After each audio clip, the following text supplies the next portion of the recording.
Kakapasok lang na balita. Grabe, nagalit ang China sa ginawa ni BBM. Lumakas ka sa loob ni Tulfo birahin ng China. Pinatawag pa niya mga Filipino galit na galit sa China. Ayon kay Senator Raffy Tulfo, China daw pinipilit sa mga Filipino sa Pilipinas? China daw kasi kinakasabwat ng mga tiga DOTR dito. Imbes daw kasi mga Filipino dapat gagawa sa Pilipinas. China pa daw gusto gumawa ng Jeep PUV modernization daw dito. Tuloy galit na galit mga Filipino humarap sa Senado ng Pilipinas. Pinagmumukha kawawa na daw kasi sila ng DOTR daw dito. Imbes kasi mas mura mga bagong Jeep, mabibili gawa daw sa Pilipinas. Yung overpriced binebenta nila gawa daw ng China. Gusto bilhin daw natin dito. Tapos ang daming corruption nagaganap sa paggawa lang ng Jeep sa Pilipinas. Sumabog ng mga Filipino, galit na sila sa China. Ang LGU talaga, ang interes nila lang ang tinitingnan. So sino pang kumakampi? Siguro isang Senator Raffy Tulfo na, Mr. Ortiga. Hindi kayo nakaranas. Hindi nyo dinanas ang hirap. Hindi ko po alam kung nagtatanga-tangahan po ba ito o mga tanga talaga o sinisindikato po nila. Kaya palagi pinapaboran itong mga foreign manufacturers tulad ng China because malakas magbigay ng kickback mga to. Dahil may kickback kayo pag foreign manufacturers, especially from China. Pag sa local, wala kayong kickback. May expose kayo. Yun eh. Yun lang yun, sir. Gusto mo ulitin ko ulit? Kasi may corruption. Alam mo, Mr. Tegex, let me interrupt you. Kasi palagi mong binanggit, I think twice mo binanggit na it was the President who made the decision sa extension, etc. Pero si Presidente yung information niyang kinukuha para makapag-decide, galing din sa inyo eh. Kung anong kasi feed yung information sa kanya, yun yung ipoprocess niya and then doon siya gagawa ng decision. So kapag nagbigay ka ng palpak na information sa kanya, magiging hindi maganda yung kanya maging desisyon. So it's all up to you. So give him the right information para mabigyan siya ng magandang guidance. Yun lang po yun eh.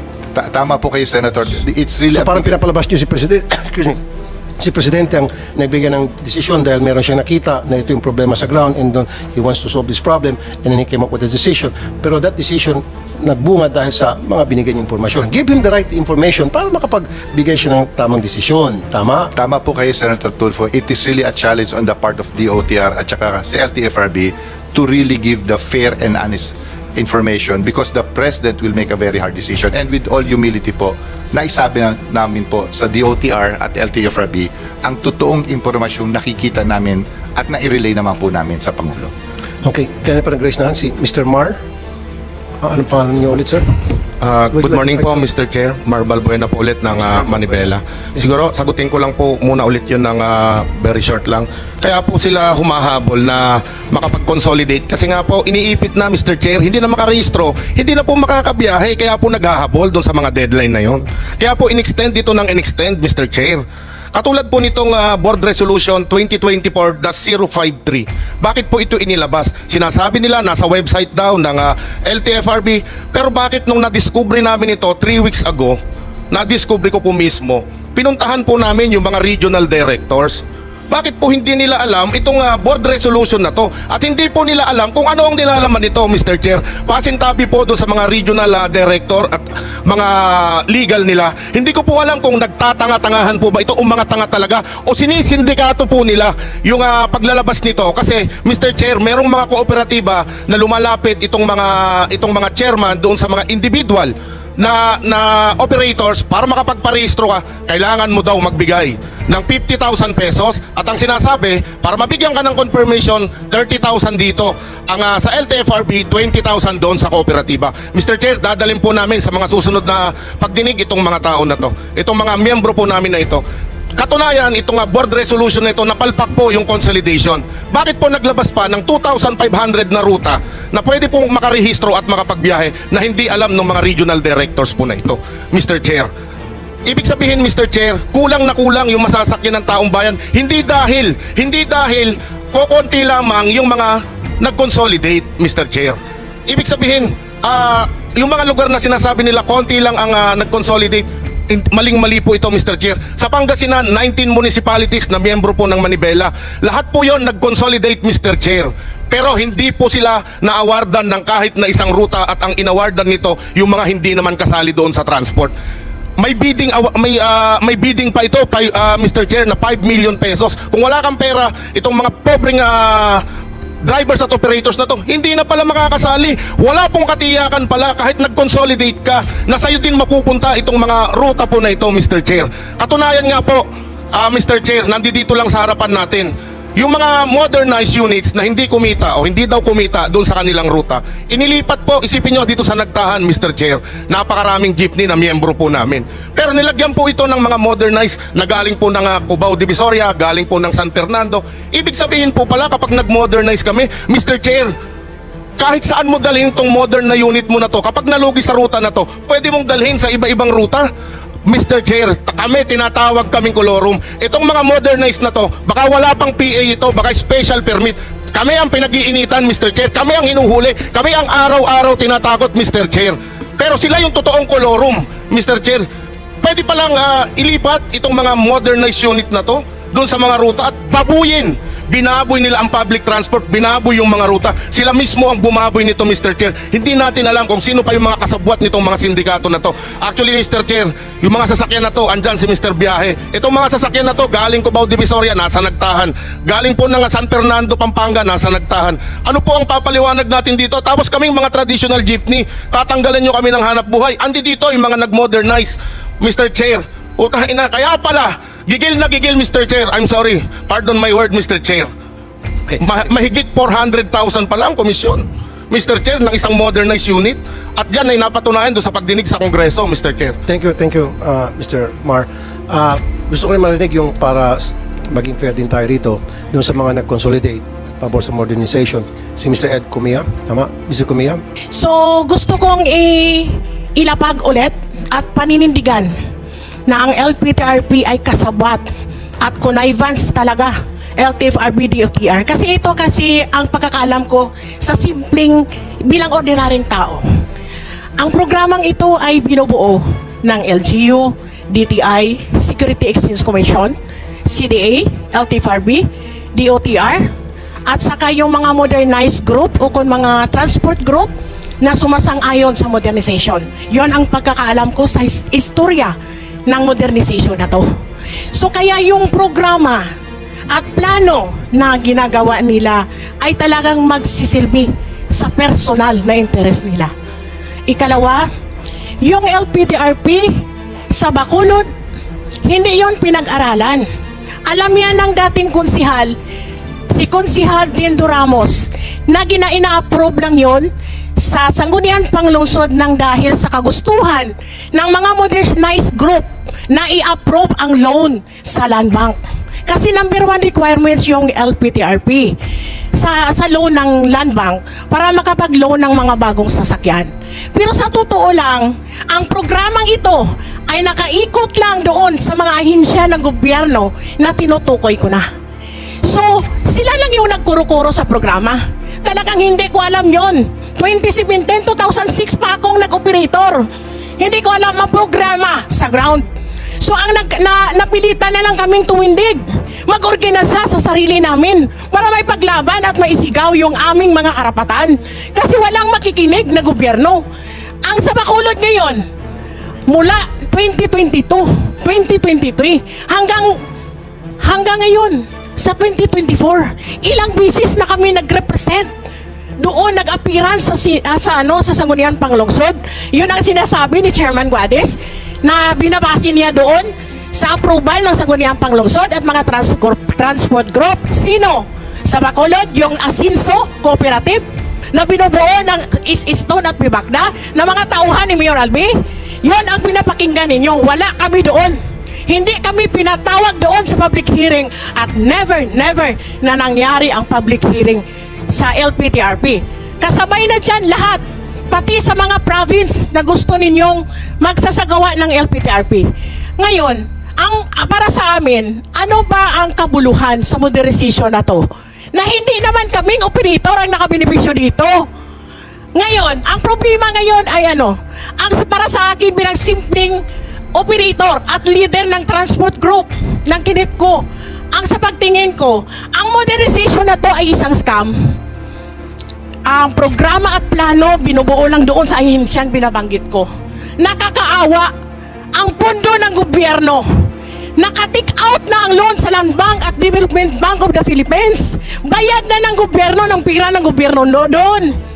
Tapos kumplito na yung kickback ninyo. Sino ang mag-shoulder sa bayaran sa bangko?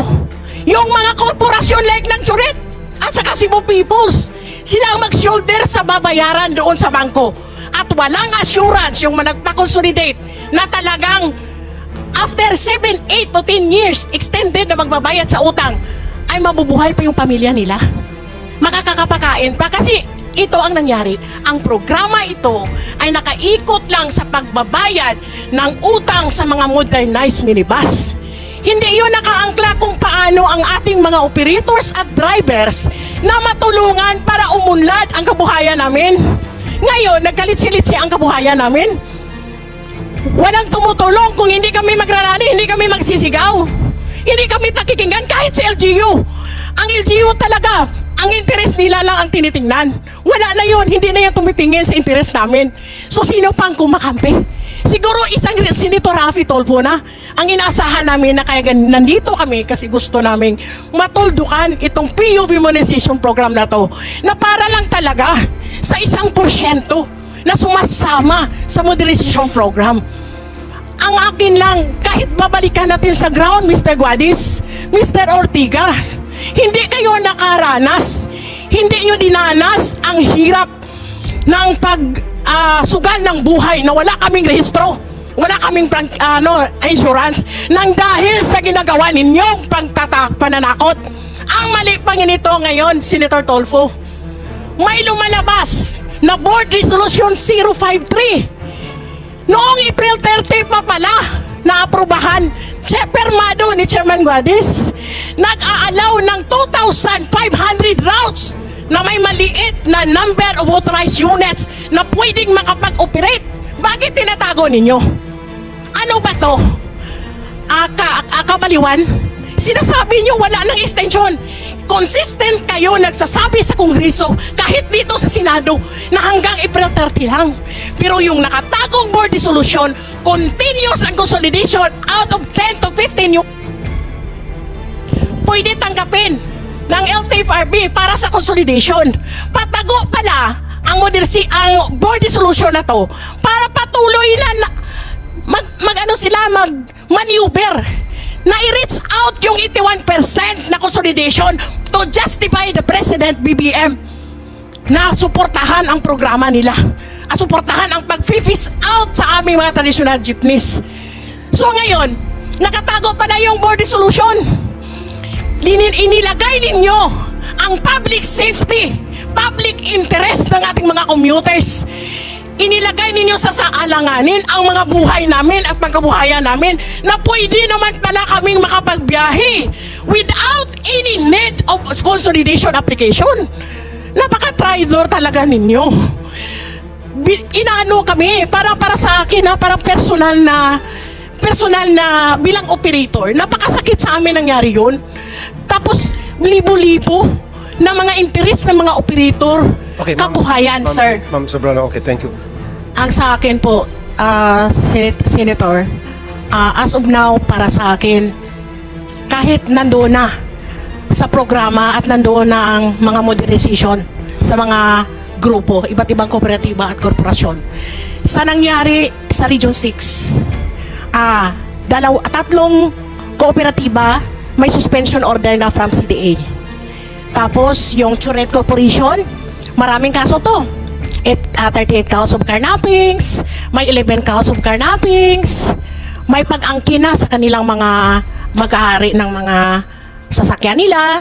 Then ang Cebu Peoples, yung nasa Cebu based na kooperatiba, umangkin ng ruta at saka franchise doon sa Bacolod. So, nagpa-file din ng cancellation and revocation ng kanilang consolidation. So, ibig sabihin, para sa amin, ang nangyayari ngayon sa Region 6 lang per se, kailangang sagipin ng gobyerno. Dahil maraming mga prangkisa at kambuhayan ng ating mga operators ang mawawala at mapunta ng pagkalugi. So para sa akin, kung pwede sana i-stop or i-suspend muna itong programang to at pag-aralan muli ng gobyerno, hindi lang DOTR at saka LTFRB, baka yung Senate or ang Kongreso yung mag-aral nito. I-suspend muna ito. While ang ating mga operators pwede pa nating maisalba pa yung papunta ng pagkalugi ang mga kooperatiba at korporasyon. So ang aking resolution, ang aking talagang hilingin sa iyo, Mr. Chair, gusto namin na papayagan natin muna yung existing na may mga prangkisa na mga traditional jeeps, no, na magpapapasada. Ipa-renew, ibalik muna ang aming 5 taong prangkisa at i-renew ito para makapag-renew ng rehistro at saka insurance at ma-insure natin bago magbukas ang klase ang serbisyo at ang supply ng ating mga sasakyan kasi mag-open na ang klase.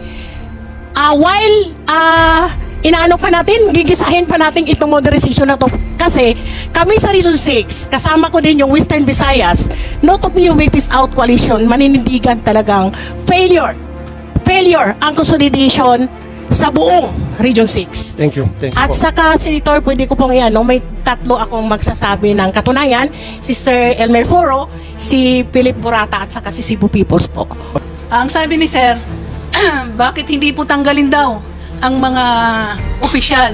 So, I was once part of the board of directors ng Metro Rizal. So, yung pong chairman namin, dineclare po kaming non-MIGs dahil po sa pagsagot namin sa mga inquiries ng mga operator members namin.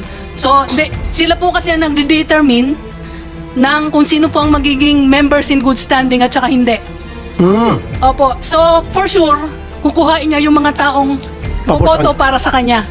Kaya po kahit po meron nang nailabas noon sa Kongreso na 9.5 million na nawawala na hindi po ma-explain ng chairman at saka ng manager. Hanggang ngayon po, nakaupo pa rin po silang dalawa. Yung pong verified complaint ay nakafile na sa CDA. Magwa 1 year na po sa August 21. Hanggang ngayon wala pa po silang desisyon. At ang pinakamasakit, Mr. Chair, kami po ay mga operator na dating daily po ang aming kinikita. Ngayon po ay 4 months na po kaming walang nare-receive. Paano po ang maintenance? Paano po ang aming mga pamalengke, pambayad ng bills, pampa-enroll po ng aming mga anak? Hindi po kami tumutol sa modernization. Maganda po ang aming ruta. Kumikita po ang aming kooperatiba. Pero bakit po ganon? Dahil po hindi po honest ang mga nakaupo. Wala pong transparency po. Ngayon, nabigyan po ng CDA ng COC ang aming kooperatiba despite po sa mga madaming violations. Hindi ko po alam kung bakit ganon. Bakit po sa ibang region ng CDA may suspension po ang mga officers, pero bakit sa Region 4A wala po? Okay. Pagbigyan ko si yung isa na lang. Itong si, anong pangalan niyo po, sir? Yung naka-red, naka-stripe. Anong grupo po kayo, sir? Magandang umaga, Mr. Chair. Ako po si Noli Rosales, galing po sa United Negros Driver Center Operator po. Okay. Yung sinususugan ko lang po kay Sir na sinasabi, dahil may kakulangan po dito yung CDA sa tingin namin. Dahil ito po yung katunayan na mayroon na po na sinuspindit na mga opisyal, pero hanggang ngayon po ay nakaupo pa rin bilang opisyal ng mga kooperatiba. Hindi po alis-alis ng CDA ang kanilang order. Ito po yung napapatunay na may order na yung CDA, pero hanggang ngayon nasa opisina pa rin ang mga opisyal na inorderan na 90 days preventive suspension. Ito po yung problema. Anong grupo po yan, sir, na nabigyan na ng suspension order pero hanggang ngayon nakaupo pa rin, walang ginawa yating... Region 6 po, United Negros Transport Cooperative po. Okay, so meron suspension order pero hindi ini-implement? Hindi po na-implement hanggang ngayon. Yung mga official po, nakaupo pa rin. Okay, LTFRB, pakisagot po. Ang sa akin kasi kanina, yun ang sagot ko sa tanong ni Idol Senator Tolfo na ang tanging hiling natin sa panahong ito para maisalba natin ang krisis na kinaharap ng ating mga operators sa transport sector, nag-modernize man o hindi, sumama sa programa, ay isuspend muna itong programa na to. Kasi maraming libu-libong mga operators at drivers na napilitan talaga. At sa tingin ko, 1 to 5% lang ang naging masaya yung nakakickback lang sa programang ito. So kaya yan ang hiling natin na isuspend muna or ibasura muna itong DOTR 2017-011 na ina-approve at pinamadali ng Duterte administration noong last administration, at saka consistent kami na ayaw talaga naming sumama. At saka salamat din sa sinasabi ng ating Senate President na suportahan niya si Senator Tolfo na isuspend talaga ito. Isang malaking pasasalamat sa amin. Nagagala kami na sana po ma-realize ito. At saka isang hiling lang namin dagdag sa kay Senator Tolfo at sa kay Senate President na ibalik na ang 5 taong prangkisa while isuspend ito. I-renew na agad. Maraming salamat po. Mr. Chair. Kaya Mr. Buluran, excuse me. Mr. Buluran, nakaka-insulto nga naman na sila yung gumagawa ng mga jeepney natin dito. Sila nakakaintindi kung paano gawin yung traditional jeepney natin. And yet, sila ang ayaw niyong suportahan. Ang susuportahan nyo, foreign manufacturers na gagayahin yung jeepney natin, na they will come up with the jeepney na yun ang gagamitin natin dito. So, in short, parang lokohan sir eh. Lokohan. Papaboran yung local versus sa papaboran yung foreign versus sa local, samantala itong local pagkatagal-tagal na ginagawa yung paggawa ng jeep. Anyway, this is what I want you to do, Mr. Buluran. Makipag-usap kayo kay Mr. Francisco at kay Mr. Sarao tungkol dun sa CARS program, BOI CARS program. I want you to give them priority over these foreign manufacturers. Dahil kapag nabalitaan ko ulit at marami ka pang cheche-bureche, tatamaan kayo sa amin dito sa Senado. I'll make sure of that. We're always open for a meeting with Mr. Francisco. Exactly. From now on, closely coordinated, makipag-usap kayo. Ayoko na marinig na hindi nyo sila pinapansin. Ang pinapansin nyo palagi yung foreign manufacturers. At huwag nyo na insultuhin kami, huwag nyo kami insultuhin sa Senado na kaya hindi sila isama dahil they weren't able to beat the deadline. Hindi sila nakapagpasa ng application. Bullshit. That's horseshit. Okay? Huwag na tayo maglokohan. Maliwanag pa sa sikat ng araw ang dahilan kung bakit pinapaboran yung foreign manufacturers. At nasabi ko na kanina, gusto mo ulitin ko ulit? Kasi may korupsyon. Okay? Ngayon, ikaw, bilang Pilipino, ano ang masasabi mo at reaksyon sa balitang ito? Mag-iwan ka ng komento sa ibaba at atin pong babasahin isa-isa.